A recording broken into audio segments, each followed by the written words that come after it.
We have all commissioners are present except Commissioner Hardee's, who is excused today, so I will be chairing as vice chair. If we could please stand for the pledge of allegiance. Pledge allegiance to the flag of the United States of America and to the republic for which it stands, one nation, under God, indivisible, with liberty and justice for all. Everybody.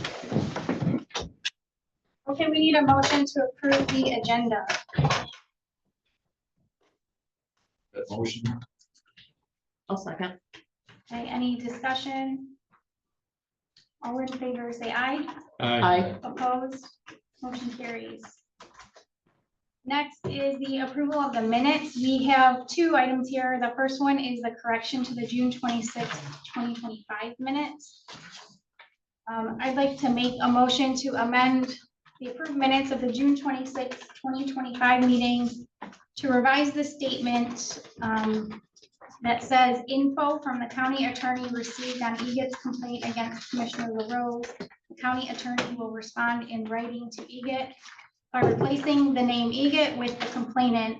So the revised entry should read info from the county attorney received on the complaint against Commissioner LaRose. The county attorney will respond in writing to the complainant. Second that motion. Discussion? You also have the, after your last email, the May 22nd said the same thing. That wasn't on the agenda, so if we can address that. Okay, I didn't know if they wanted to. I just wanted to say I understand the concerns raised to amend the minutes. In the request, it was commented that the original record was a gross manipulation, which in my mind has a very negative connotation with it and to some extent implies intentional wrongdoing, and there's no evidence that there was any intentional wrongdoing. I feel like a statement like that undermines the integrity of the clerk who's trying to do a good job with the minutes.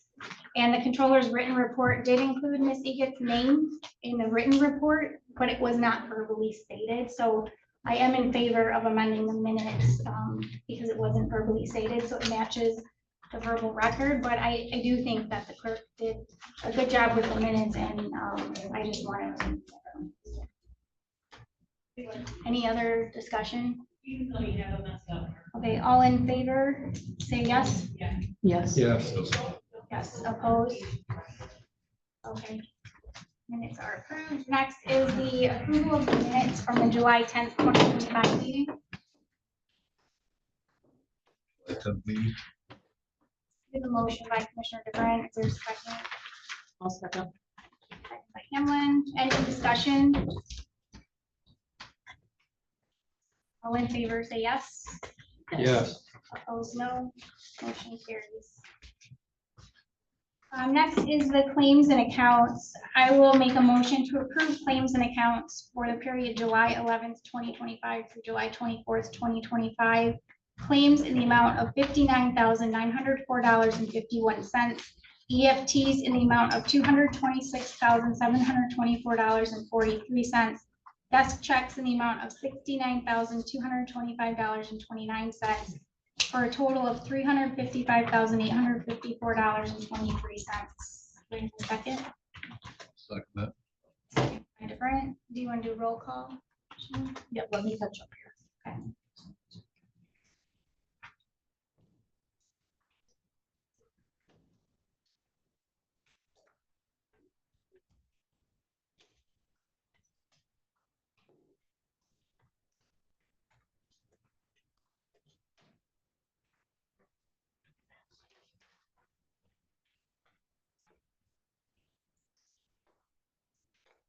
Altier. Yes. LaRose. Yes.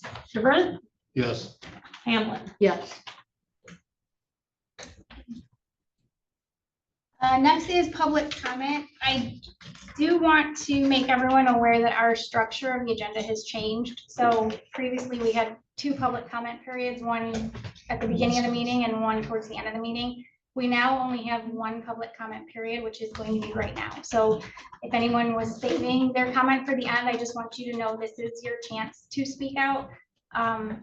And it does not have to be limited to agenda items, so you can comment on anything. I will say we also are having a public hearing later in the agenda for the CDBG grant. There will be public comment during the public hearing. So if you're commenting on the grant, you can do that during the public hearing, but all other comments now would be the time for you to speak out. So with that, I'll open it up for public comment. Didn't hear what you said. I'm hard of hearing. Are you Oh, saying we came to make a public comment about some things? Yes, now is the time to do that. If you're here to comment related to the grant, there's a public hearing later in the agenda for the CDBG grant. But all other public comment, now is the time to do that. This will be the only opportunity at the meeting. I'm just here to complain about some things that are going on. Yep, feel free if you don't mind, if you're able to take the podium and you can comment. Go up there. Mhm. And if you can state your name if you're Okay. willing. And My name is Trudy Danner and we live in Albert Township. We've had property here in this Montmorency County since '86. And we've lived here full time since 2001. And we live right now in Green Acres, which is in Albert Township. And the main thing I came to complain about, my husband and I were both in the hospital during the time of the ice storm. And so now we're just trying to get stuff done. It's horrible. And I know you guys know that. And I called the Albert Township and she told me to come to this meeting.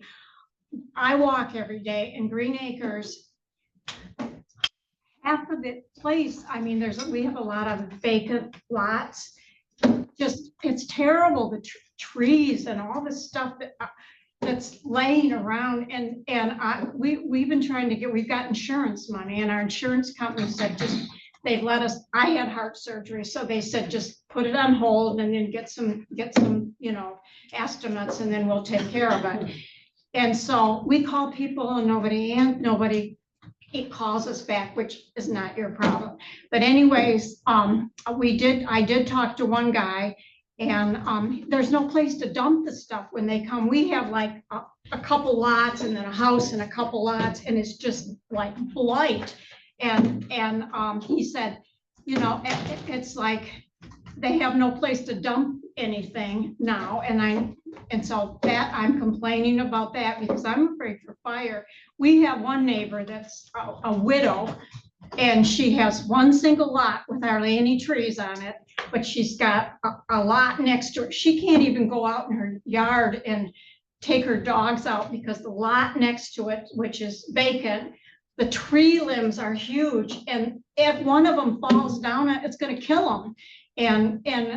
But anyways, I'm complaining about that. I'm complaining about, and I don't know if this is allowed to do this, but there is no rides for anybody that needs a ride to a doctor in this county. It's horrible. We live in Green Acres and we've been driving friends back to dialysis, back to cancer, up to Petoskey. Nobody can get a ride anywhere that, and they call McCoy and McCoy shouldn't be responsible for this. Yeah, most of the people that don't have rides are older people. And yes, but I mean, our one neighbor called and to get Thunder Bay to come out and take them, to pick them up and take them up to Petoskey for her husband where she has to get chemo. It's like $45 an hour to drive them there, take them up there, wait for him to get the chemo and come back. And there's so many people that don't have Linda Rudd, she used to own Woody's and she's a widow and she has no children and her brother was like 90 some years old. And she had to go to dialysis 3 times a week over to Gaylord. And it was like somebody had to drive her, wait 4 hours for her to get dialysis and bring her. That is pitiful. And her insurance company gave her money for gas. Well, she couldn't drive. She had back surgery. she couldn't drive and it was winter time. What are these people supposed to do? We're looking at moving out of Montmorency County because there's no rides for anybody anywhere. I mean, we have a neighbor across the street Our that, time is up. I'll let you finish your statement and if you have anything else, but okay, we that's need it. to- But if you I have wanna one close, other thing I wanted to discuss. Can I do You that? or can, no? yeah, if you can briefly, yeah. We live in Green Acres, and I don't know if this is and we're an association, so we're supposed to pay $12 a year lot fee, which is, it's no problem. There's two people that were head of the money. The one lady died, Mary Ann Kersey, she died September of 21, and Ray Chateau, he's the head person. He's 84 years old. He's got cancer. Yeah, he's one of the ones we're driving. He's got cancer. He can't see. He's got macular degeneration. He can't hear, and he's got bad legs. And people are supposed to be paying to that, and nothing's being taken care of. Nothing's being taken care of. And they need to get, and they're real, her and him and his wife are real slow to get stuff going. She keeps saying, well, we should get together a neighborhood thing and get everybody but nothing, I mean, he's sick. And so that's what they're concentrating on right now. Okay. And nothing's been getting done, but this whole subdivision, they're collecting this money and nobody's taking care of anything. So then people don't want to pay because nothing's getting taken care of. Okay, So anyways, that's my complaints. thank you.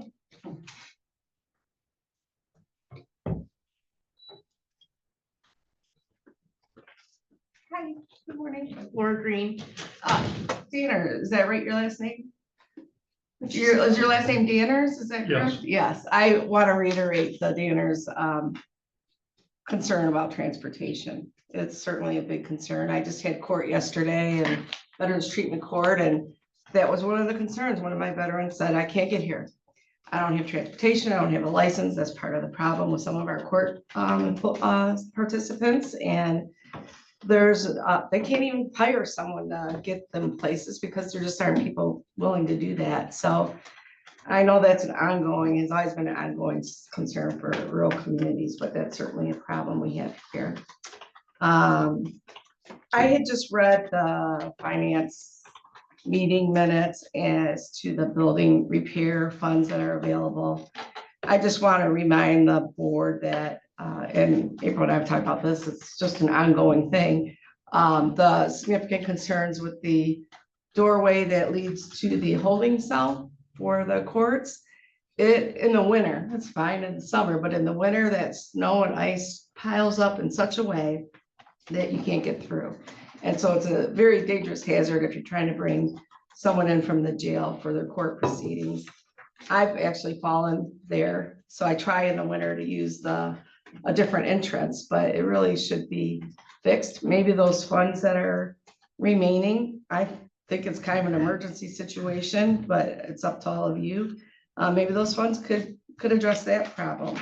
There's also heating and cooling issues in that area. The jail cell in the winter is freezing. I don't think the heat works in that particular room. We have windows, some that probably need replacing because they're in really bad condition, but also we talked about security coverage. There's films you can put on it for security. So we could spend that money really easily. And I know that there's probably a lot of other priorities as well, but those were some thoughts I had. If there's a list that you're making as to what to do with those buildings.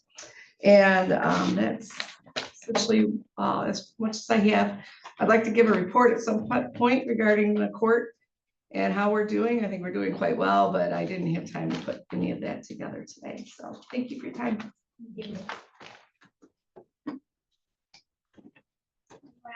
I would like to speak in public comment. Okay. Next on the agenda, we have a presentation by Steve Curry. He's the director for the Michigan Association of Counties. So welcome, Steve. Thank you. Good morning, everyone. Thanks for making some time in your agenda for me today. My name is Steve Curry. I'm the executive director of the Michigan Association of Counties. one of my roles as executive director is I try to get around to about half the counties each year.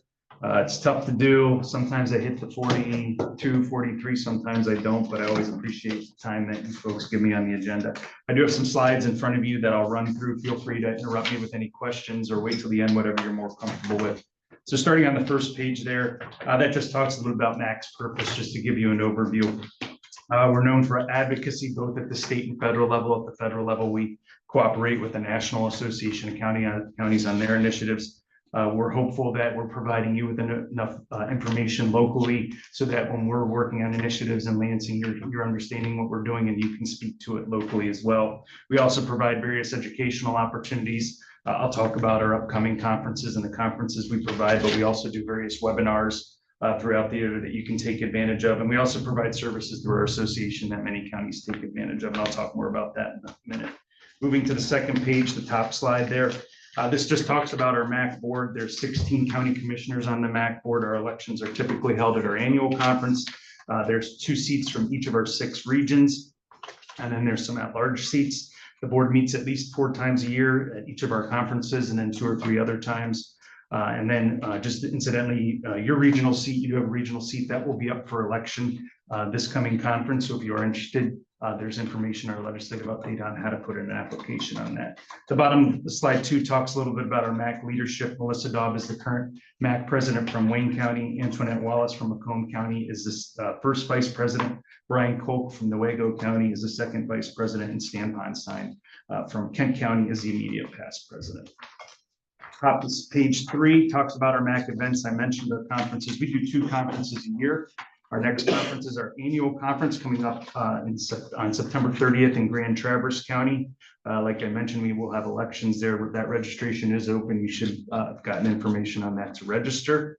We also have a legislative conference each year. That conference is always held in Lansing. That'll be April 27th through 29th in 2026. And again, that'll be in Lansing.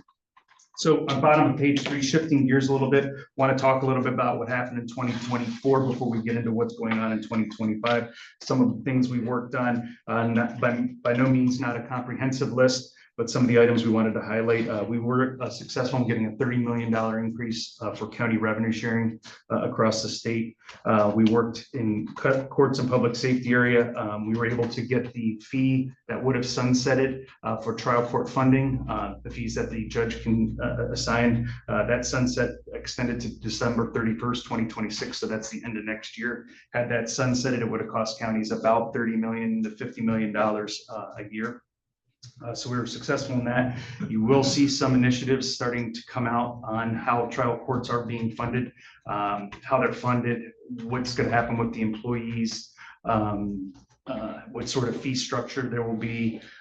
Those initiatives were in response to the Trial Court Commission back in 2017, which came out with recommendations. So you'll start to see those probably bills being introduced later this year, early next year on that. So we'll have more information on that.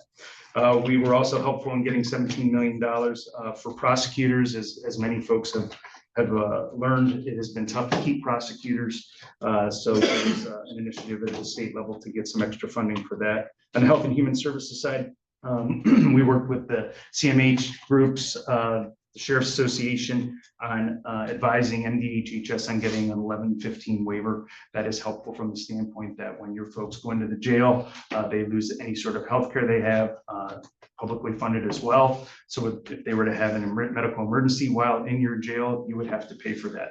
This waiver would make sure that they can keep that coverage. So, because keep in mind, these folks have not been convicted of anything, they're only charged. So that's in the Fed's hands right now. There have been about 5 states that have gotten that waiver. With the changes at the federal level, I'm not sure where that stands at this point, but it is something we're going to continue to work on. We're also successful in getting the PPT exemption reimbursement back in 2021. The state legislature increased the minimum standard for a small business exemption. That cost local governments about $75 million at the time. We were promised that we would be reimbursed for that. That came through in last year's budget. So that is an annual reimbursement there. And then some changes with legislation with lake levels, which are listed as well. Moving on to slide 4, some of the other pieces of legislation we were able to deflect. Minimum staffing is subject of mandatory mandatory subject of bargaining. That was something we opposed and have long opposed. There was an initiative to instate a statewide sanitary code. We were able to fend that off. That will come back again, just so you know. There will be bills reintroduced on that. Yep. Does that come back? It will come back It again. will, Yeah. And I'll talk a little bit about dynamics and Lansing here in a second. And then there was an initiative that would change how healthcare is funded for public employees, which is something we are actually supportive of and have been working with our county administrators on a way that provides flexibility at the county level to do that. This was just not sustainable, what they had presented. So we want to make sure that you guys can keep your talent at the local level, but what they had presented was something that we weren't able to sustain for a long period of time.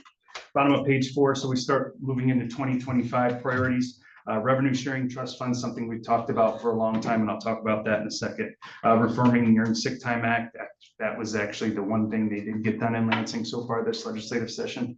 So that was done earlier this year. Compensating local governments for the veterans property tax exemption, adopting a permanent state solution for funding Michigan courts. I talked about that a little bit, and then roads is obviously on the table as well. So as we start moving into this year's legislative session, obviously a major political shifts in Lansing. You know, have a Republican-controlled House, 58 to 52. Democrats have a 1 vote majority in the Senate, 1918, with 1 open seat still that has not been filled. On the House side, the House leadership did eliminate the local government committee, which is where a lot of our bills went.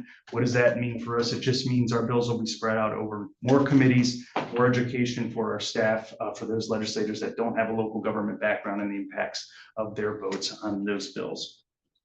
And then the House did enact a budget earmark rule, which if you wanted to have an earmark in the budget, there was a deadline you had to present that, and you will have to present that through committee. So let's talk a little bit about the budget, because that's was supposed to be done July 1st. That has not been done. There are proposals out there that are sitting out there waiting to be voted on. So the governor's budget had a 3.6% increase for county revenue sharing. The Senate's budget had a 10% increase that would have been distributed based on an inverse relationship through your taxable value. So the higher your taxable value, a little bit less revenue sharing you would have gotten. The House basically passed a skinny budget at this point, which was some minimum standards to get things through. Public safety crime reduction, the governor's recommendation was a $75 million public safety trust fund, essentially, which did not allow any county involvement. The Senate had a $100 million public safety trust fund. 60 million would be for counties. And that would have been distributed again through that taxable value relationship. These are budget bills. I'll talk about some policy bills that are very similar to it in a minute. For foreclosure, retroactive proceeds. So if you know the Raffaelli case at the Supreme Court level that was enacted, there are some concerns in some counties that may not have those funds to pay out those owed funds to those folks who were foreclosed on. So the legislature did put a $100 placeholder in there to ensure that if those counties that don't have those funds available, that there would be possibly some state help in that. State of Minnesota did something similar.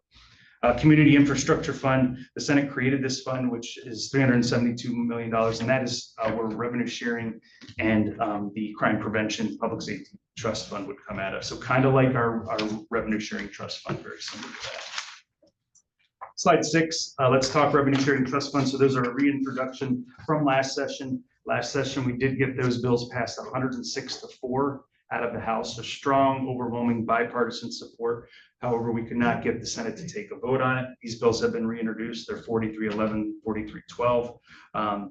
They're still in committee. We have had very positive conversations again in the House on that, but with everything else that's going on in Lansing, not a lot of movement on anything. Bottom of page 6, that's the roads plan. So this is the House Republican roads plan. Basically what they are doing to achieve the $1 billion for county roads is eliminating the sales tax on gasoline. So all of the tax on gasoline would go towards roads. They're also shifting some of the corporate income tax structure. But the most of this money would go through the PA 51 Act. So that's the act that county roads are funded through. Basically, every county would pretty much get 100% funding increase through this proposal. We are supportive of this plan. We do have concerns when you start reducing that sales tax number in the general fund, that starts putting pressure on other funding mechanisms that we rely on, revenue sharing being one of them. But we're willing to fight that fight later if we can get this money going for roads. The governor has talked a little bit about her plan, which does resemble this a little bit in some areas. The House or the Senate plan, we have not seen a plan yet. But all these funding bills kind of interact together, right? When we start talking about the state budget, the federal changes, and those, you know, with the recently passed One Big Beautiful Bill Act, how does that impact the state budget? We're still waiting to see that. We're starting to see some numbers on that, how that'll impact the state budget. Or does the state fill in those gaps? How does that affect the state budget? Then, you know, where does that trickle down in some of these major funding changes that we're looking at the state level? So I think that's part of the reason why you don't see a budget done yet. That was supposed to be done July 1st. That's where statute says the budget's supposed to be done. There's no teeth to it though. So there's no penalty if the budget's not done. So that's why there's no real sense of urgency right now. When you'll start to see urgency is October 1st, because that's when the state budget starts. Should we not have a budget October 1st, that's when you'll start seeing state government shut down. Have not heard a lot of positive conversations on discussions yet. Again, I don't think there's a sense of urgency. I think what we'll see is typically in May, we just had a consensus revenue estimating conference. That's when the House fiscal agency, the Senate fiscal agency kind of get together and say, hey, this is what the budget, this is the number you can work with. Now that we have this federal bill passed and we're starting to see the impact, I think what the legislature will request is doing another one of those in August so they can really get their arms around what is the number we're working towards. And then you'll start to see movement August, September towards the budget. So let's talk about some other bills real quickly. Slide 7 or page 7, top of page 7. Indigent defense expansion. This would expand the Indigent Defense Commission from 18 to 19 members. The 19th member would be a youth expert.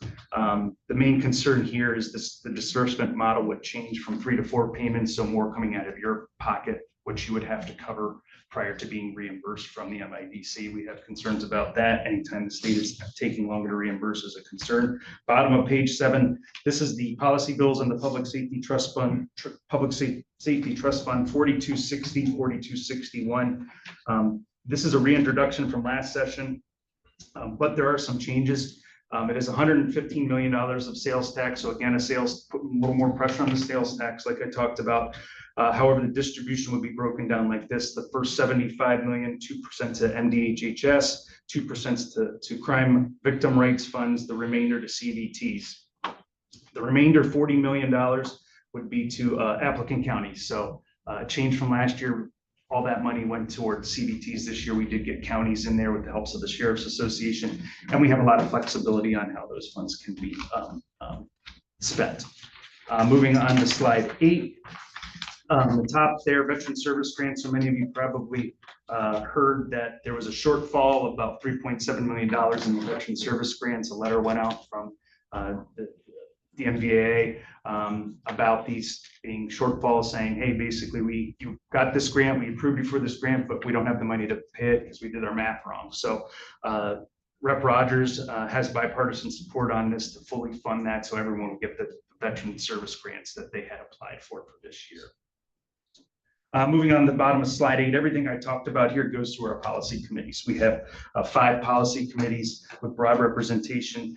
They meet about 6 times a year. They develop our platforms. Our platforms are voted on by our board. Our board then presents it to the membership to be voted on our annual conference. If you'd like to be a member of one of these committees, we can have our president appoint you. You just fill out an application, micounties.org. Everyone pretty much meets remotely, so don't feel like you have to come to Lansing to do it. They meet once a month for about an hour and a half, 2 hours. And like I said, they meet about 6 times from September to about May, June-ish. Top of page 9 is our PAC, Counties United PAC. It's a smaller PAC, but we do primarily use it to fund or to support those 26 former county commissioners we now have serving in the legislature. You can see where you can donate there. Bottom page 9 are the services I mentioned. You are a member of our workers' compensation fund, a very long-term fund, stable fund that's been around for a while, provides a lot of services. We have a couple other programs I want to highlight. Our CoPro Plus program, I think you've taken advantage of through some cooperative purchasing opportunities there that provide some discounted commodities there for folks to purchase. And then Savi is kind of a newer one that some folks are looking at. It's basically a TurboTax for student loan forgiveness. So you kind of plug in, it would be something you join as an employer, you provide it to your employees. Employee would plug in their information and it kind of goes through all the public safety student loan forgiveness programs out there and says, hey, you can take advantage of X, Y, and Z programs, either deferring payment or getting the public loan forgiveness program. So those are some of the services. And then the last page there, page 10 is all our communication tools. So we're on all the social media. We do a podcast every Monday. That's about 10, 15 minutes long. Hopefully you're getting our weekly legislative updates. We do a printed newsletter every other month. So we try to give you as much information as possible without overwhelming you. So I know I went quickly there, but didn't want to take up too much time, but be happy to answer any questions folks may have.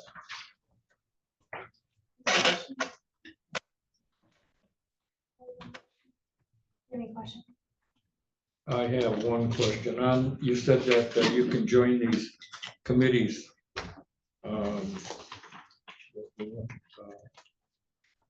Is that something that I talked to you after the meeting? If you go to micounties.org, there's an application, or just shoot me an email or anyone on my staff. All our emails are on our website, and just say I'm interested in joining this committee. We can then send you the application if you can't find it on our website. You fill it out, we get you appointed, and then you'll get the emails. Thank you. Mhm. Are there any questions? No, I think Can I ask? We have MSU Extension here, and they had a SNAP program that the federally funded has eliminated. Is the state gonna help them pick up something? Because it's a really big issue here. It's to be determined yet. I think as we start working through the new budget that they're gonna have to do, even though the governor presented her budget, the Senate passed out their budget, the House has their skinny budget, they're gonna have to all start over again with the changes at the federal level that you mentioned. I have heard that MSU is planning on laying off a significant number of people Correct. based on their loss. So I don't know where those discussions are with MSU and the state on that at this point. Okay, I was just curious because I know that we're losing one of ours because of that. Okay. thank you. Yeah. When you were speaking of the public safety funding, you said it was based on CBT. No, it's based on taxable value. So the distribution of some of those funds in the presented bills, it'd be an inverse relationships of taxable value. So the higher your taxable value, property taxable value, the little less funds you get. But then some of the funds the distribution was to CDTs, cities, villages, and townships. Okay, Not that's- counties. okay, sorry, thank you. Yes. I don't have a question, I have a compliment. My name is Jody Gordon, and I do work here for Jody Green, and I'm also the president of MECRA. And you, after negotiations with our representatives and our lobbyists, we passed House Bill 5046 with your support. Okay. Thank you. Yep, So no pass that problem. along. Yeah, we try to work with as many local government groups as out there. I mentioned the Sheriff's Association, the Clerks Association, Treasurers, Registers of Deeds. We talk to them very often, so we're happy to help. Thank you. You're welcome. Thank you for having me.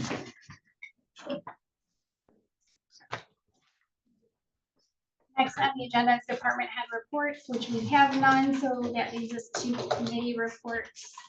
I'm going to start with Commissioner Hamlin. I didn't have any. Okay. Commissioner Puppies.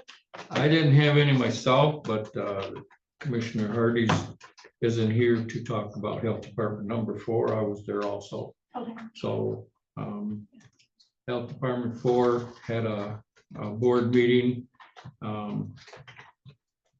We're into a little bit of reorganization. The financial director resigned and we have a new financial director there.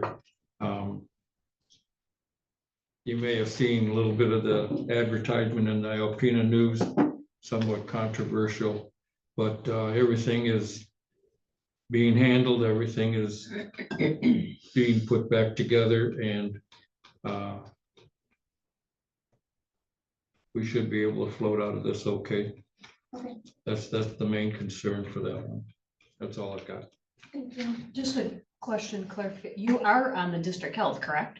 Yeah, Committee, okay, well, you just said I had no committees, but then you said you had district health. that committee is assigned to Commissioner Hardy's. He's usually the one that reports on it, I guess, when he's trying. Oh, you filled in her place? I'm filling in for her because she's not here today. Okay, so you did have district health. Committee. I think she's asking if you did attend the meeting. Yeah, Yes. It's just not a regular one that he does, so. that's- You're both So you assigned did to it. have You're both one. assigned. No, they're both assigned to it. It is part of your committee, but Okay, usually that's where Commissioner I'm Hardy confused, usually because he reports on it. said Yeah, none, yes, yes. and then I put that, then you reported on that, so you are on the, okay, I got it. I got you down for district health number 4 for a committee. Good. Okay. Commissioner DeBrey? Just the landfill meeting, there's nothing really new there. Everything's going as it should. Tonnage is about the same received, and the lagoon levels are fine, and the injection well, they're putting in roughly the same quantities every month, so there's nothing really new to report there. I also attended the landfill meeting and the FPS meeting. At FPS, we discussed some concerns with IT support. There was discussion on the need for shredding documents in the clerk's office, and then we had an update on the MERS 457 program. Next is the controller's report. April? So for debris sites, we had a couple companies look at the sites. We have a quote back from one, more expensive than we were expecting. And the other company backed out. They did not have the capacity to take care of some of the stuff there. So we are calling the other one today to see when they can possibly start, to see if they'll still willing to take on mulching us at the Riley site. So I'll let you know. I know there was news that went out about FEMA being approved. It's only 50 million, which the state has not given us any information on yet, because when they did the calculations originally, it showed over $132 million worth of reimbursements that were needed for this whole entire 12 county area.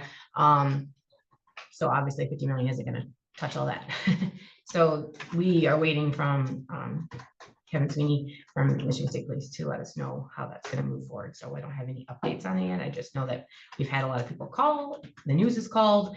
I've even had other companies who want to say, hey, we'll come do some stuff for you. And it's obviously they hear money. But we don't have any information on it yet, because they don't know exactly at the state level how that's going to be given to each county. As soon as I know more, I'll let you know. Now, the debris, that's still under the amount that we're allotting. Yeah, as long as this company that I have can come and do it, then yes, we'll still be under. Okay.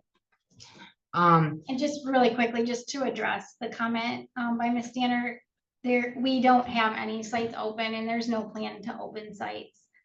It's challenging to find sites that, from a volunteer perspective, and the county sites are not able to remain open. So we currently, unfortunately, don't have any sites available for dumping. And the bigger challenge is homeowners are probably realizing just as much as we are, is getting contractors to come and clean up is almost next to impossible, because they're so overwhelmed in all this area that it's hard to get somebody to come here and at a reasonable price. So that's what we're having to struggle with. I emailed you guys all the MERS 2024 actuarial that we received. Our funded ratio is at 64.3% for fiscal 24. Our payments for 2026 are going to be increasing at $2,337 per month, for a total increase of $28,044. This is less than the increase from 24 to 25, which was $57,756. The annual payment for the year for 2026 will be $725,064. And of that, $184,992 is for the normal cost of active employees, and the $540,072 is to pay the unfunded accrued liability for other retired employees that are from the county. There's currently no overfunded divisions, so I don't need to make any transfers this year, and the new payments will start January 1st. and it'll be budgeted for. Opioid settlement updates. There is a lot of communication that's been coming in from the opioid settlement because there was 8 new cases added to the litigation. And then there was also a Purdue restructuring the payment plan. So our attorneys that are handling all the opioid will be sending us a bunch of documents to sign on to those 8 other, we call them the other ones that went bankrupt, basically, that'll be paying for the settlement. So the attorney will ask us to just sign off that we are going to be included in those 2, so that we'll receive those payments just like we've been receiving all the other payments. So that'll be coming up here pretty soon. So if you guys are good with me still proceeding and making sure we stay part of all these settlements, we'll keep receiving those funds. DHD You 4. did really quickly on that one. You did comment about making a motion. So if you need a motion, is that something we can add to the August agenda? Yeah, I didn't figure to put it on the actual agenda when I have more documents. I just have the preliminary email saying that it's coming, but I haven't actually received the paperwork where we'll have to sign, so. Okay. DHD number 4, which we talked about, the appropriation came in, it's gonna increase us about 10%. So that will be coming for approval, probably, I would say probably September. I would see it August or September that we'll have to approve that. So I'll have those numbers finalized from DHD 4 probably in the next month. The voluntary 457 match, the deadline to enroll in that program was July 11th. I have a final total of 29 employees that enrolled in the program out of the 30. After our FPS meeting, I did reach out to those other 2 people and everybody has now enrolled. The biweekly amount to match the contributions is currently $1,893.70. You will see a budget adjustment towards the end of the year for that, which basically will come from the personnel contingency fund, not to exceed $29,000, because we only do $1,000 match. And it will be adjusted to everybody's departments to cover those funds. But I will bring that up later when we actually have final numbers, in case anybody changes their contributions, because they can change it throughout the year if they want to. It will not affect the general fund, but bottom line, just FYI, because it's coming from the personnel contingency fund. We paid the county dues for MAC. That was $8,125.31, which is an increase of $386.92. Sarah Melching accepted the position for the emergency manager, and she's going to be beginning on August 4th. I did send out the letter to support the EDA that NEMCOG asked us to support. That was sent out to Bergman on 7/16.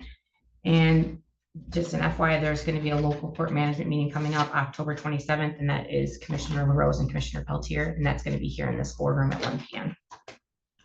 I do need, and it doesn't have to be today, we were going to try to start August 1st, but we'll probably put it on the first meeting in August, because Cheryl was able to find the resolution back from 1999. And it needs to be updated. Like, I think we probably wouldn't hurt us to go through and do a new resolution, and it kind of brings us to times. But it does say in the resolution we have that the board will approve the fee structure. So I asked Joe Stone, who's our soil erosion, to get all the updated information and we'll present it to the board for approval so we can have a new fee structure. But my thought was, maybe since that was something you worked on, that maybe we could look at possible resolutions to update for our continuing, or our county enforcing agency. Would you be interested in working on this thing? Yep. Okay. Talked about in finance that we're still waiting on the approval from the CDBG program. Income was $39,609.03.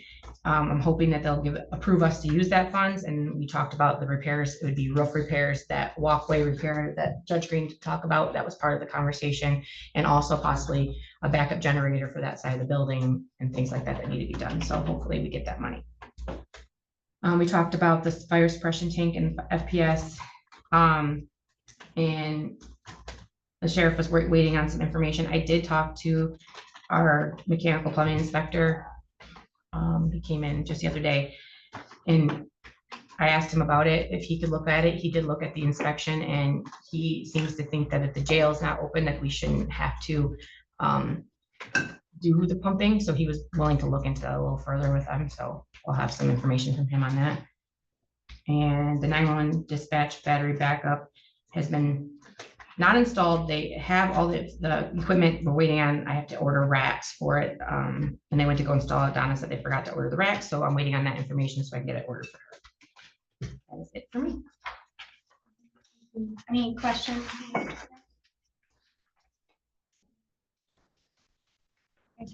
Thanks, April. All right, next, under discussion items 12A, we have a public hearing. So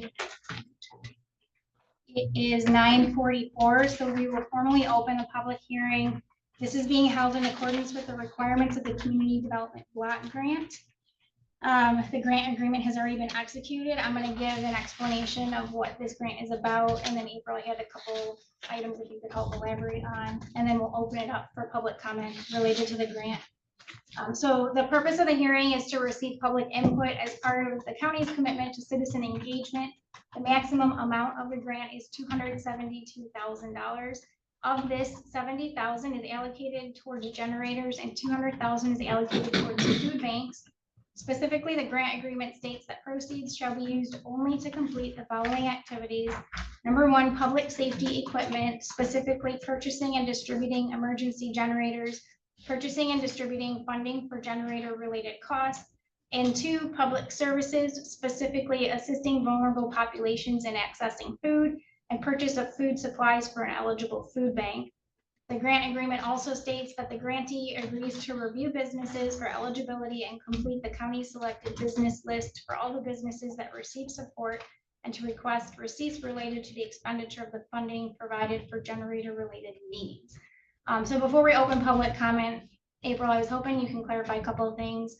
One, is there a process for how the generator locations are selected yet? And if not, how that will be developed? And then two, I know it was mentioned previously that the food bank is strictly for Eastern Food Bank, but I didn't see that in the grant agreement, so I'm not sure what that stipulation is, but if you can elaborate that a little bit as well.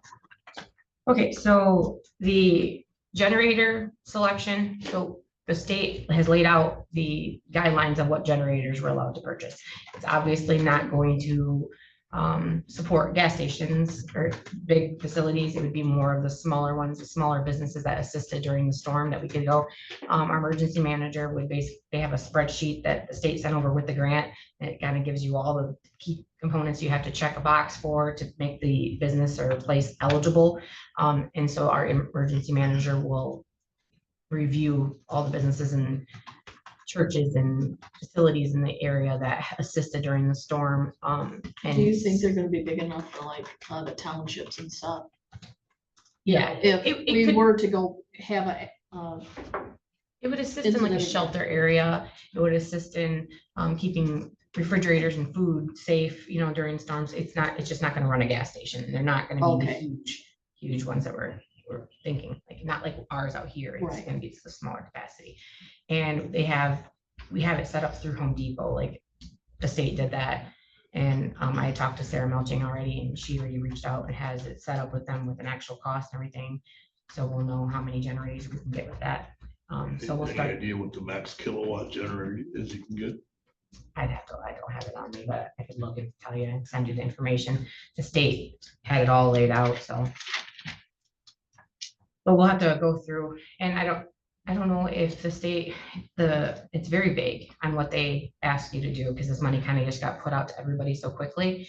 I would assume we have to create kind of an application process that, you know, apply for it, tell us why, and then the emergency manager can kind of go through those and figure out who would be qualified to get it.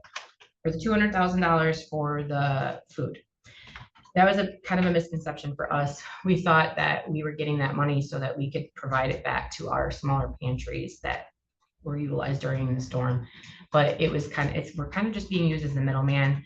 That money is coming to us and it's going strictly to the Eastern Food Bank.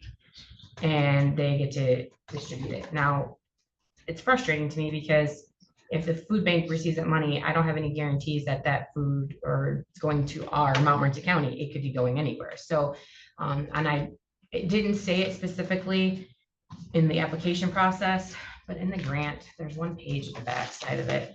And I double checked with the person who assigned all the grant information to us. I said, is this for sure going to the food bank or do we get to put it somewhere else? And she said, no, it's gonna go right to the food bank. And it says food bank services, $200,000 in the appendix attachment A. So it's going strictly to the food bank. And I don't have any control on that. I think we were just the county that was chosen to receive the money and then it's going back to the food bank. Okay, I mean, it says food bank services, but it doesn't specify, like local ones could be considered food banks. So where Yeah. are they, where is it written? It's not, But it- and that's the problem I have with the state. That's why I sent it back to her. I said, what are the details on this food bank services? Because I was contacted by the food bank in Eastern Michigan saying, we want to sit down and talk about how we're gonna receive the money. And I'm like, well, doesn't mean you're all getting it. And she's like, oh, that was what we were promised from the state. So I guess the state made a deal with the food bank to do that. And then our county was chosen to be the one that. Okay. Is there anything else you wanted to add before we get public comment? I don't think so. Okay. So at this time, we'll open it for public comment. This is specifically related to the CDBG grant for the generators and the food bank. So anybody who would like to comment, you could please take the podium if you're able. Yes, I have a question. Do I need to go to the podium? no,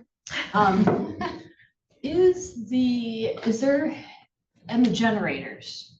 I know I received like a follow-up email from the Bureau of Elections in regards to township halls. Is there something different for the township halls for them to apply for generators? Or is this something that if they wanted to look at some backup generators for the halls, that they would have to go through this program? Do we know?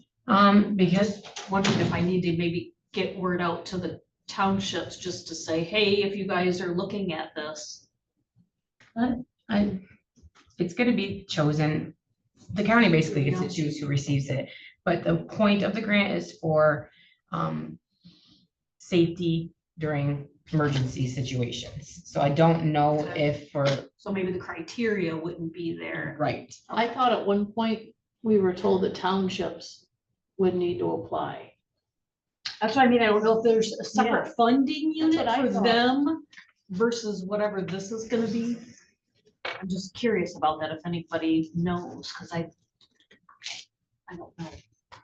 okay, so there's a spreadsheet they gave us and it's called Urgent Need Programs County Selected Business List. And that's the only guidelines they gave us on this. They didn't. figuring it out. This grant, it came by so quickly and it's very vague, and that was the frustrating part of it. And like the questions that they put in there, they want to know what type of business it is. Did the business provide a necessary service to the community? Does the business contribute to the health and safety of the community? Does business have a physical brick and mortar location within the grantee's jurisdiction? Is the business for profit entity? Then you would say how much funds you would award to the business, and it says, you say what generator serial number you gave them, and any other external equipment that you gave them to run it, like cords or any other generator related support. It asks you how many employees are in the business. It says, does the business have financial hardship related to the disaster? The business has not received support for the same activity already. The business is located within a disaster designated area, and is the business in good standing with their city/county? And is the business has an active and valid state license registration within the state of Michigan? So those are the questions at the top of the spreadsheet. And I wonder if these are like generators that would be hardwired, you know, that are, if we were to go down, they automatically would start up. I mean, I would think that they would be. I would think so. Is that part of it covered in the cost or? is Yeah, the and because if so, then electrical cost separate? do you have to update the electrical box, the electrical, all that? Because that's gonna have to go into the cost too. So the generator that they gave us a quote during the original conversation with them was from Home Depot.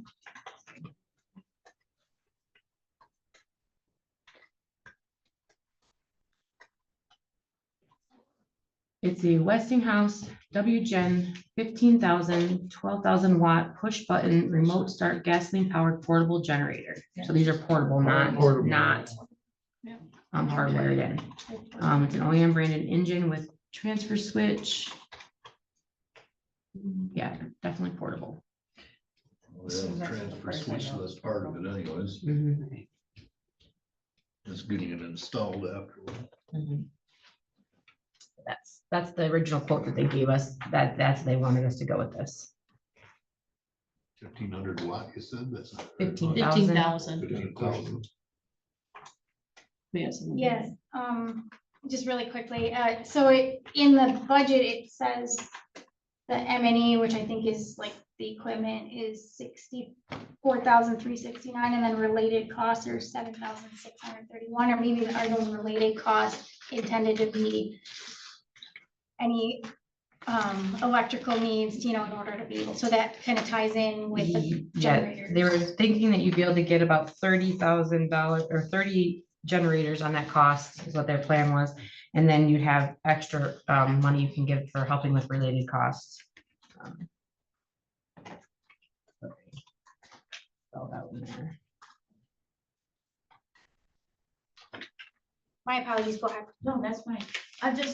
What do you foresee would be the businesses that would qualify for this? Besides the gas, you said gas stations are not, which was a very critical part of our Mhm. disaster. I know that was frustrating to me because I'm thinking those are the ones you really would have wanted. The That's the grocery one we- stores and our gas stations would have been the Yes. ones we would like to Because you see. need the gas for the generators. Yeah. What about like Thunder Bay?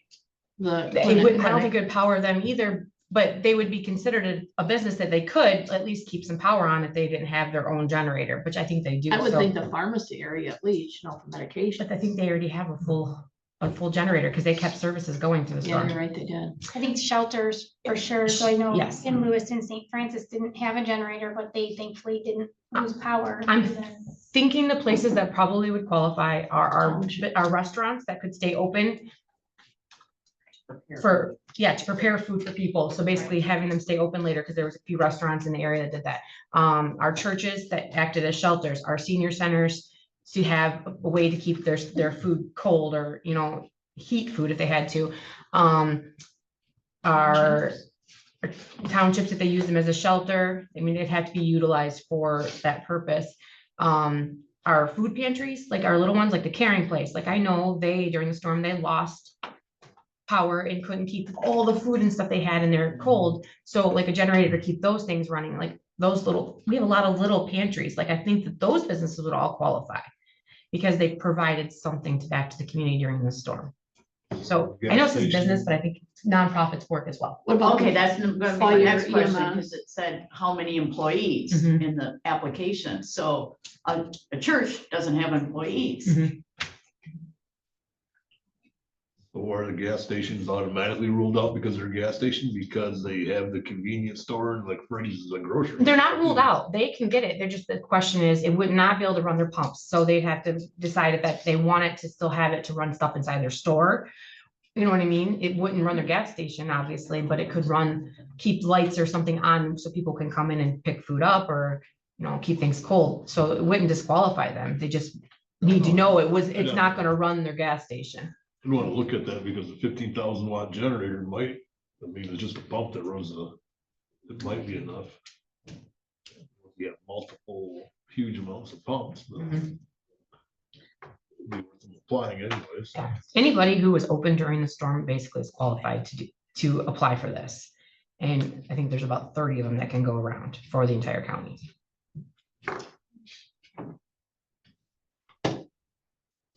So it sounds like to me the description may not cover governmental entities, maybe it does, but No, it does not. and it wouldn't probably be sufficient to cover the lower half of our building, but that's certainly a generator we need, but based on the definition, it also is not real clear if it covers nonprofits, but I think it does.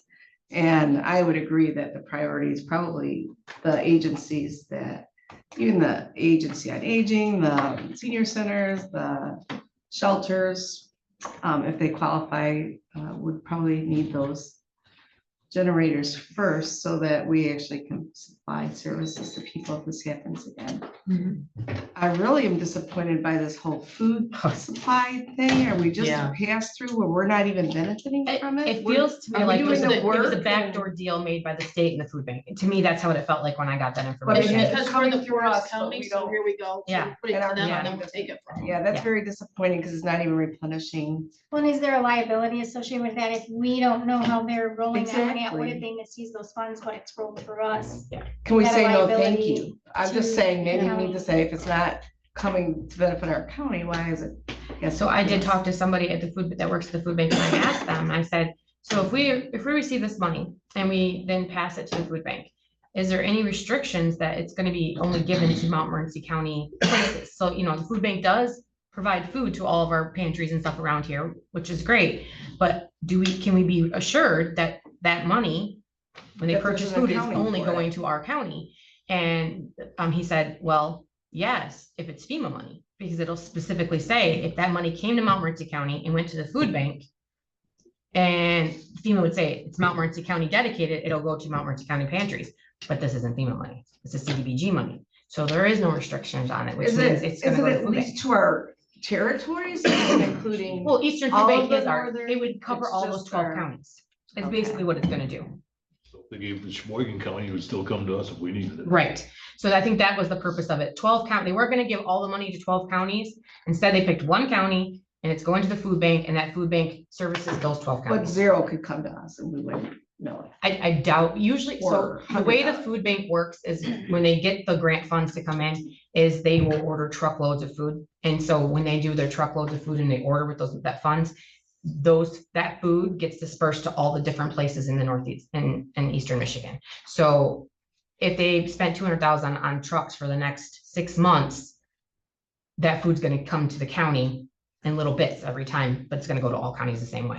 I Because guess it they're makes gonna me feel a order. little better that Yeah. we're included in it. Can you try to find out, is there a way the food banks in our county could say, hey, this is how much we lost?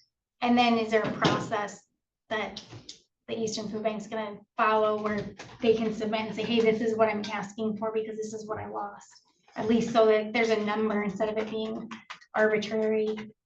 I don't know if they're planning a process or Yeah. not. I have a meeting with the food bank, the person, the finance person, and the person who, she works remotely and out of Alpena, but she handles all the distributions for DHHS and all those places. I have a meeting that's we're supposed to be setting up to kind of go over it, because I held off on it until I heard from the state that it was specifically going to the food bank. So now that I know it is, I'll set that meeting up and try to find out details on how that fund would actually, those funds would actually be utilized. I did talk to a couple of the food bank places around us, because they've called me and asked me, hey, what's the status on that money? Are we gonna get it? And I had to call them back and say, well, do you get your food from the food bank? And they're like, yeah, we do. And I said, well, it sounds like it's going there. So a lot of our pantries, they already get their food from the food bank. So they're like, well, at least we're gonna get something. So Well, then why aren't they just giving them money? I know, that's what I don't understand either. So my question is, you know, the food trucks that were coming into it, like the Atlanta school and stuff like that during the storm. Is that Eastern? That's Eastern Food Bank. Or, because then we had like a lot of food trucks that come to like the Baptist Church in Lewiston that people line up to go get. Is that still Eastern? So it's still the same company? Yep. Is that Red Cross? Eastern Food Bank is out of Lansing, and they service all of us up here. And they're actually in the process of building a facility in Gaylord. So they're actually gonna have another facility up here. So they do service all of our places. They do all the food truck distributions with the churches and the senior centers and everything all the time. So they do service Montmorency County and Lewiston and Atlanta and Hillman. The school, the pantry, it was a New Beginnings Ministry, their pantry, it was the Hillman school pantry that I talked to a lady, they get their food from there too. So they do service everybody around here. It's just it's frustrating that why didn't they just give it directly to them? Okay. I- Yes, yes. No, you go. No, Jody's first. Okay, I was just going back to what Michelle Hamlin, was talking about the type of, The generators, yeah. because like a the minimum one is usually about 6 to 7 grand. They go up in higher prices, which feed into propane or natural gas. So it's instant on. I would be more thoughtful to think if we could make investments, or maybe those entities have a little bit of money to invest into a more solid unit than a portable, because I feel like portable is exactly that word, portable, in our communities, especially if it was like a township or something like that, that might be utilized as a central location for an emergency, whatever's going on in the situation. So when you look at the bigger picture, maybe perhaps getting with Generac or a brand, off-brand or whatever, those are nice units. And I think most people that weathered the best were those people who had Generacs in their homes, because it went on. And those can be off for years and they still work. They're pretty dependable. So I'm just kind of chiming off of what you're saying with that comment about what the unit type. Hardwired, yeah. The hardwired. So they're very expensive, but they're dependable. We don't have a choice. That's what I was gonna ask, why I'm they- asking, because They Then lay we you really out. know- it's bad money for portables. Yes, they Because basically went portables are and gave all disposable. $72,000 to every county and said you can buy up to 30 generators, this generator from Home Depot. Here you go. It's terrible to say that, but yet you might as well say they're disposable, more or Yeah. less, because if you have the hardwire, they're built to be there. They can set and they'll come on when you need. Now, if you use our regular generators, I mean, there are people that had them for days and days. And now they're not good, you know, have because to- it's constantly working. I You have mean, to they're not properly meant to. maintain them. You have to make sure after every use, they have to be, and I only know this because we were helping a lot of people with their portables, and we were going to their houses and getting them up and running to, you know, because, or saying, sorry, you have to go buy a new generator. It'd been nice if they didn't Limit. tell us, limit us to what we have to buy. Yes, that's all I have to say. I agree. It was just real quick, for the generators, is that gonna be an EM decision, or is that the county decides what the selection process is? I would envision the EM using the spreadsheet to come up with recommendations for the county too. That would be my suggestion. I have a couple questions. Do we anticipate it to be a first come, first serve situation? Is there gonna be a deadline from that pool the EM would then choose? And then also, do we know when this is going to be up for application? Do we know when this money's gonna come in? We just approved the grant. It's fully executed at this point, so we have to submit to them the spreadsheet saying what businesses we're using and what we're getting and all that process, but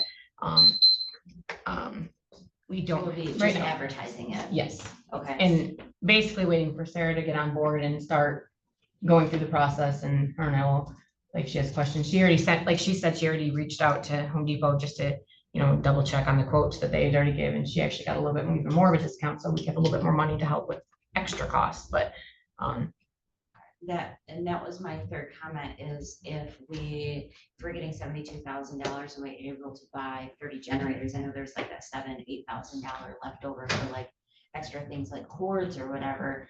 But I know just from personal experience, we have a portable generator that we can plug in to our hardwired house. And I know that the biggest expense is getting the electrician out there and doing those things. But part of the expense and a smaller portion of that is just that electrical box. So I'm wondering if an applicant, since we don't have an option of portable or hardwired, it's just portable, if with that $8,000, if it's something that, okay, you get a generator and a box to, I think she said that it included the transfer switch. transfer switch was on that quote. so that is the transfer switch, the ability to switch it, or is that the Yes. box that goes on the wall? No, that's the ability to switch it. Do they have to Right, I'm pay? talking about the metal box that goes on your wall with the connections. That's a couple $100 off of someone's electrician bill if you already have that. It don't have to be that much. It's just gotta be like an RV plug you'd have on the outside of your house, but instead of, Right, I'm just trying to Back think piece of, I too, mean, like a because if RV you get a plug. portable generator, it comes with a cord and you put gas in it and you rip it up, right? But if we have this $8,000, what are the extra things that could go with that? I'm trying to think of something that it sounds like maybe the general public so far is kind of looking for a hardwired solution, how can we fill that gap from portable to hardwired for these folks if we have this $8,000? That's all I'm asking. And maybe that would be a solution. I don't know, trying to fill that gap, or, you know, I'm sure we can't do a grant underneath a grant of like, here's $100 towards your electrician bill, but how do we try and help them? Because I know that that's probably gonna be end goal for most of these I wonder if maybe, businesses. since we're going through Home Depot, if we can't talk to them about possibly getting discounts for, Installation or something. or- well, I don't know about that, because I don't know if they have, No, they probably don't. they, Contract. builders, they do. Generac, yeah. But maybe if we can get discount on some boxes, you know, and maybe, yeah, I don't know. And the wire, reason why I whatever. say that is because if you hire an electrician, they're gonna come with the box and all of the things that they have to hook the wires up to, but they're going to charge you for that plus their time to do it. So if we can take away the parts cost and then just the resident or the business owner would have the labor cost. I'm just trying to, like, in my mind, we have $8,000. What are we going to do with it? I think it's almost, in my mind, it's a needs assessment, so the sites are selected, and then each one is assessed, like, okay, what do See what we they need. What do we need to hook this up, and can we hardwire it or not, and what does it take to do that, and where does it make sense to do that? So each one may find ways that they could lean on that extra funding. But until we know the sites and what they might And the need, I think it's a applicants. good question that you're asking, but in my Can't mind, I really picture that on hardwire. like a case by case basis. I'll read this last part of attachment B. It kind of, we've kind of already touched base on it, but I'll read it to I you don't know guys. if you can do hardware those. Says the grantee acknowledges that the source of funds for the grant originated from the Department of Housing and Urban Development's HUD Community Development Block Grant Program administered by the state, and that the use of these funds is governed by federal rules and regulations, state laws, guidelines, and policies. The grantee agrees as follows. This project involves eligible activities identified in section 105A2 of the Title I of the Housing and Community Development Act 1974 as amended. The grant will only be made available to the grantee's eligible expenses, which occurred during the term of work in accordance with the grant agreement, page 3. Grant represents that the grant proceeds shall be used to only complete the following activities. And this is why I say it's very vague. Public safety equipment, purchasing and distributing emergency generators, purchasing and distributing funding for generator related costs. And then it says B, public services, assist vulnerable populations in accessing food, purchase of food supplies for an eligible food bank, because Eastern Food Bank is the only food bank in our area. That's why it's going to that food bank. The grantee agrees to review businesses for eligibility and complete the county selected business list for all the businesses that receive support, and to request receipts related to the expenditure of the funding provided for generator related needs.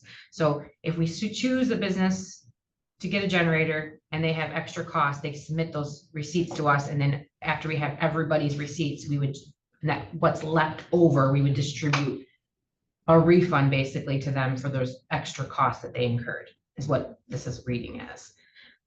At project closeout, the grantee will submit the support documentation detailing the expenditure of all grant proceeds equal to or greater than the original principal amount of the grant. Funding made available through this grant will be limited to the amount listed in page 3, which is $72,000 for generators. CDBG funds will not be used to reimburse for or to fund activities in the following instances. Reimbursement for an eligible activity has been identified and received via another funding source. So if they receive funding somewhere else, we can't obviously fund that. So first we would grant the generator to whoever and then later, if they have costs setting it up, then they would have to submit bills to us. So from talking to other counties about this, what would happen is basically we say, we have this money, we have these generators, we would submit out to the public, hey, if you are in need of an emergency generator, that you were part of the disaster, you stayed open and you know, think this would be something useful, please submit your letter of interest to receive this generator. We then would gather the list together and then choose from that list who would be eligible for it based on all those questions on the spreadsheet. And then obviously you only have so much money. So how much money you can get 30 generators, you pick your 30 businesses that are eligible that you think are the best fitted to get it. You distribute the generators to them. And if they have any extra costs, like installation of anything on their houses or their businesses, or then they would have to submit their receipts, and then whatever money is left over after you purchase the generators can be utilized to offset those extra costs. Okay. Yes. I'm just wondering, we spent a lot of time at the marathon in Lewiston because they do recreational gas, and that's what we had to have for ours. And the lady that manages said that they took so much abuse, because what happens is that sometimes the credit card was down and people didn't have cash. And people would sit in line for 45 minutes and get up there, and then they didn't have cash and the credit card thing wasn't working. And so I'm wondering, like, what about like a generator to be used for at ATM at whatever, at least there was one in each city, that there was that they could get money, that they could get with, even if the card cost them money to get it, $4 or $5, they could at least get cash out if they couldn't use their credit card at the gas station. It's a good thought, yeah. That's a good idea. I've been in the food business all my life. And I'm not too keen with the Northern Food Bank. I don't care how they run their program. But I think the senior citizen centers should be getting their first money that comes out of this. And for the reason I say that is I went there and ate quite a few times. Hillman Senior Citizens was open for breakfast, lunch, and dinner. You had to sign in that you ate there, so they could prove that we had 100 people come in for breakfast. I think that group of people should be getting paid before anybody else gets paid, for the simple reason that they're available. I don't know what Atlanta did or what Lewiston did, but I can tell you Hillman's just down the road from my house. And I mean, they packed the parking lot. People were in there. So I think that you need to look at that, make sure the senior citizens gets paid way before anybody else gets paid. The reason I say that is the food bank's gonna continue going on forever. This was only hopefully only a one-shot deal, but the seniors did use up all their food that they had in their coolers, and it was good food. I mean, when we had pork chops, we had great pork chops. We didn't have the end pieces of the loin. So I would think it's really important for them to do that. And this lady had a great idea about this ATM machine, because everybody, my kids live on debit cards. They don't have cash in their pocket. So good point. Thanks. Thank you. Are there any other comments? I do want to just say that when we receive the final after action report, we have a draft copy that came from Andrew, but I would review, and Mary's reviewing it to make sure there was nothing that was incorrect. In there should state a lot of the places that were useful during the storm, so that could be helpful in determining. Starting. Yeah. I noticed in the notice, it was also allowing for written comments. Did you receive any written comments? No. Okay.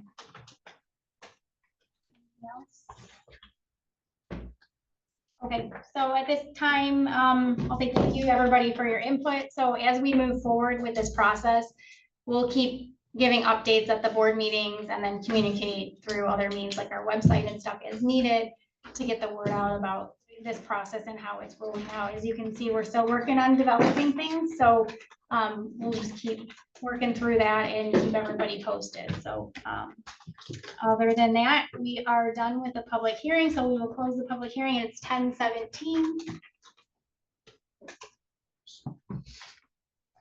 All right, next on, what's it? Never mind, go ahead. Oh, were you gonna say? I thought you were saying. Thought you were done, adjourning. going to the closing. No, I'm not adjourning, no. Our next agenda item is Materials Management Program Update by Cheryl Nielsen.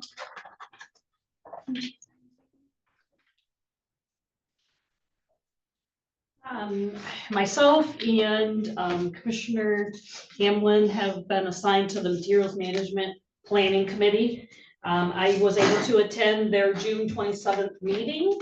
At that meeting, we had approved our minutes from February 14th. We had only had an opportunity to meet that one time, and then, of course, then the storm kind of came up and everybody was focused on that. So we didn't meet again until this June 27th meeting.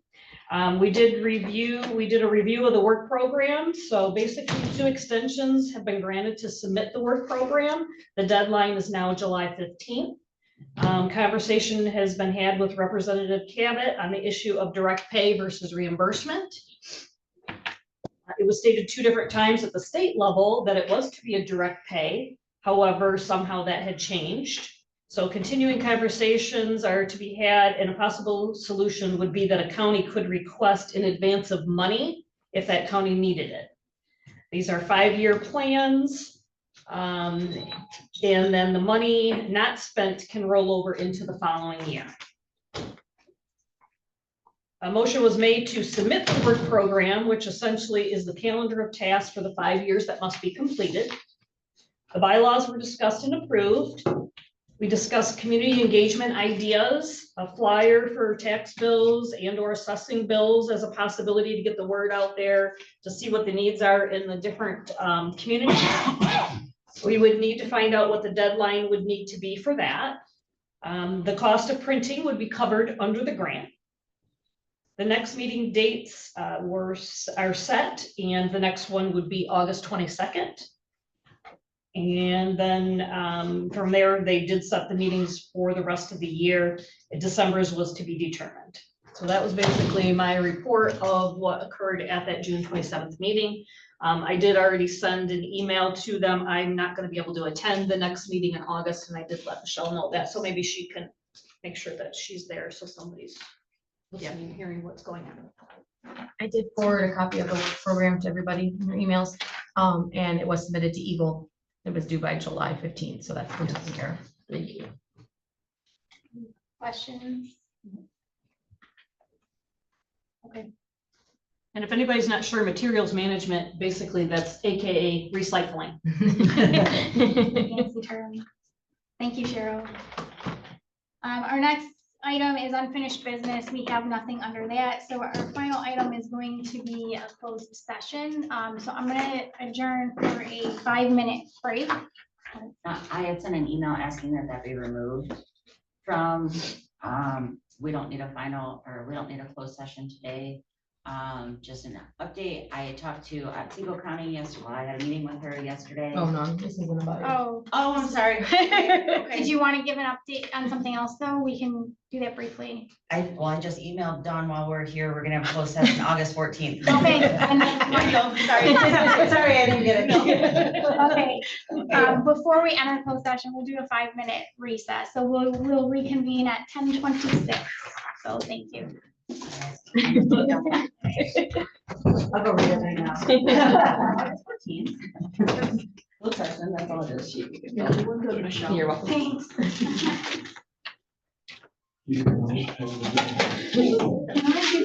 I'm so hard of hearing. Yes. Can I get your phone? Yes, you can.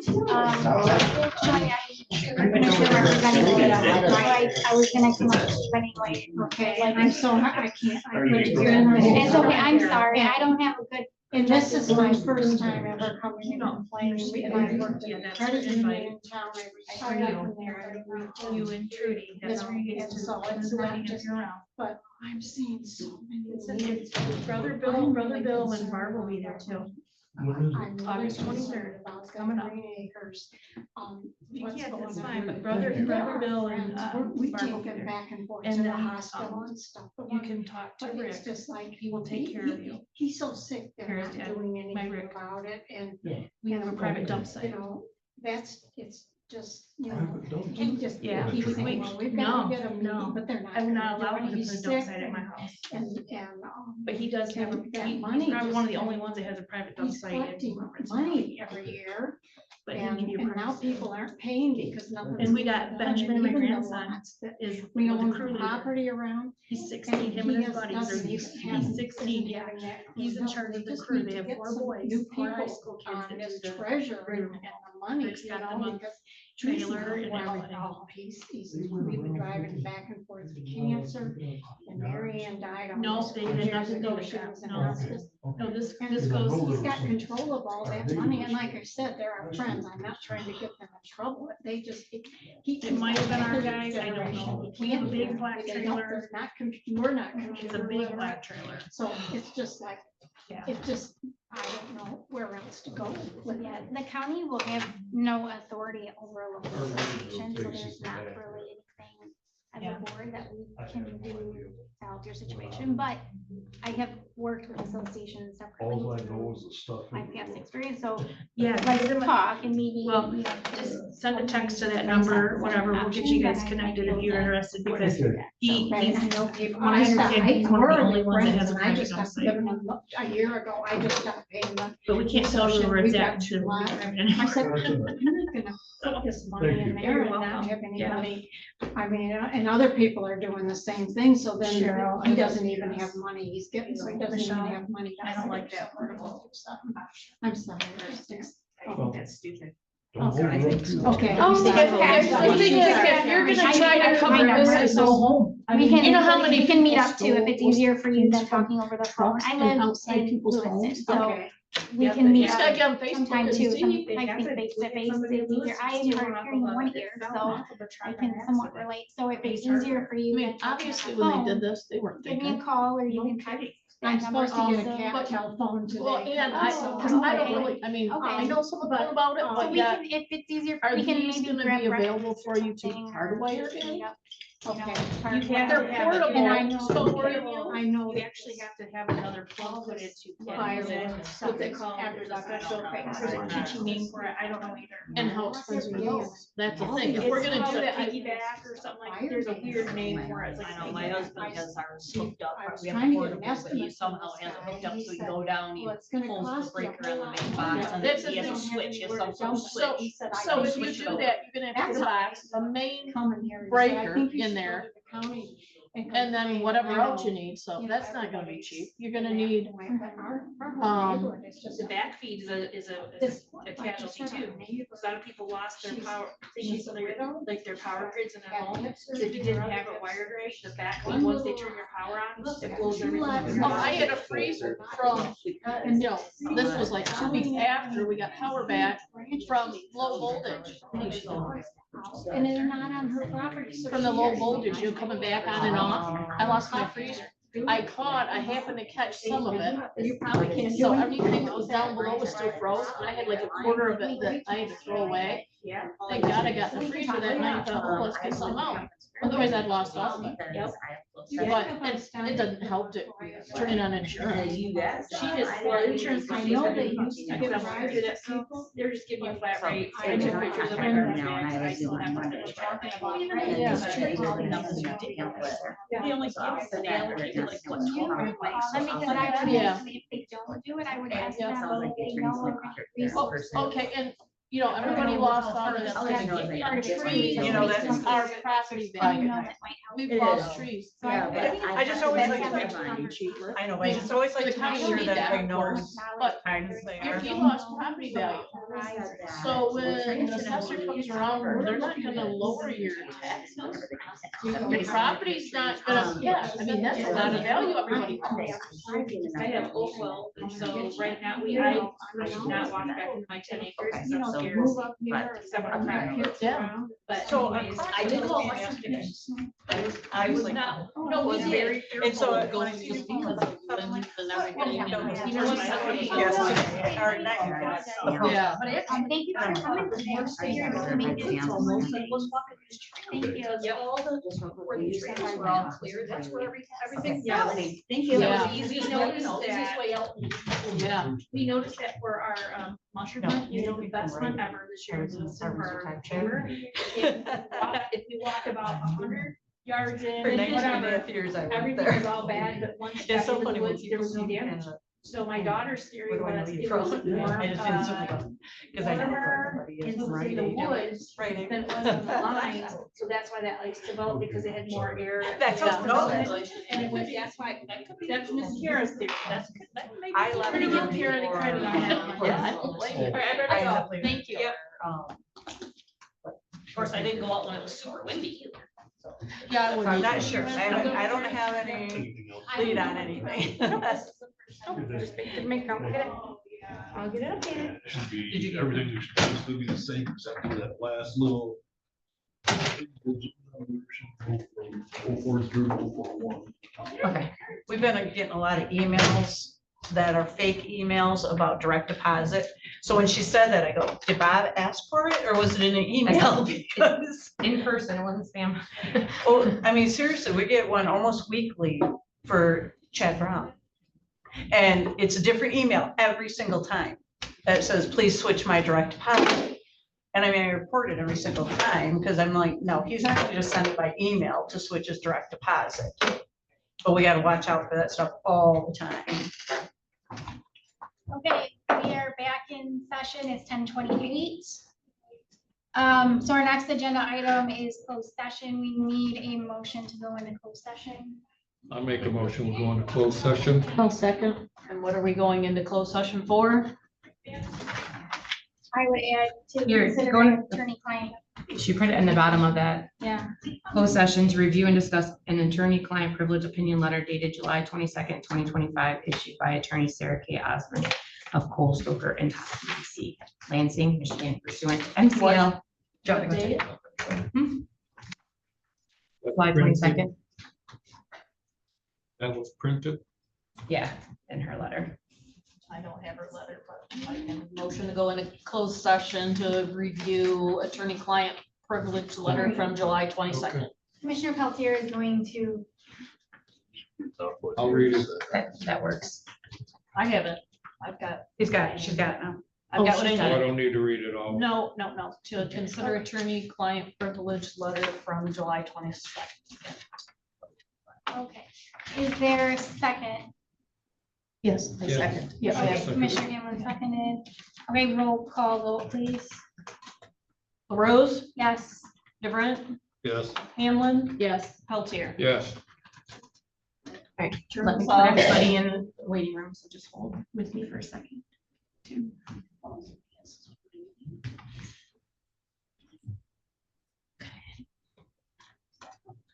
But that door closed, I got cold in. So we're out of closed session. Okay. I'd like to make a motion to accept the recommendation of our council. I'll second. All in favor, say yes.